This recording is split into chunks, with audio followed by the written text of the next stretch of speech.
మిత్రమా, కామయేశ క్రోధయేశ రజోగుణ సముద్భవ మహాశనో మహాపాప్మా విద్యేన మిహ వైరినం. ఈ ప్రపంచంలో శత్రువులంటే దేశాలు కాదు, మానవులు కాదు, వ్యవహారం కాదు. శత్రువులంటే ఇద్దరే. ఒకటి కామం, రెండు క్రోధం. ఈ రెండు బ్రహ్మ రాక్షసుల పాలిటి బాసులు. వీటికి ఎంత పెట్టినా తనివి తీరదు.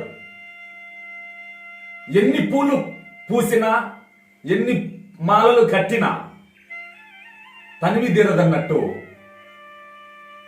జగద్రక్షకుడైన జగద్గురు పరమాత్మ చెప్తున్నాడు, తృప్తి లేని బ్రహ్మ రాక్షసులు ఈ కామం క్రోధం.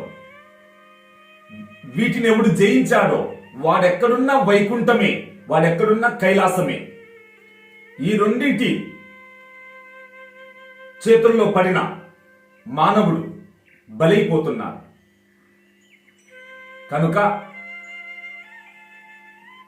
ఒక గురువు ధ్యానం చేస్తున్నాడు ఒక సత్రంలో. ఒక వేశ్య వచ్చి అతని అంద చందాలకు దాసిగా అర్ధరాత్రి వచ్చి తలుపు తట్టింది. గురువు తలుపు తీసి చూశాడు. ఎదురుగా ఊర్వశి. ఒకే ఒక మాట, అమ్మా నీ పుత్రుడు నీకు ఏం సేవ చేయాలి చెప్పమ్మా. ఆ ఒక్క మాటతో వేశ్యకు పట్టిన మాయ వేషాలన్నీ మాయమై మనసులో మార్పు ఖాయమైంది. శిష్యురాలై జన్మధన్యం చేసుకుంటానని ఆ రోజు నుంచే తన జీవితాన్ని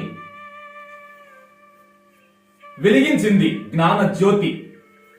కనుక ప్రపంచంలో శత్రువు లేడు, ఉన్నది మనసులోనే పొంచి ఉన్నాడు. ఈ సత్యం తెలుసుకుంటే నువ్వు ఎక్కడున్నా యోగివి. అది తెలియకుంటే ఎక్కడున్నా రోగి. ఓం స్వస్తి.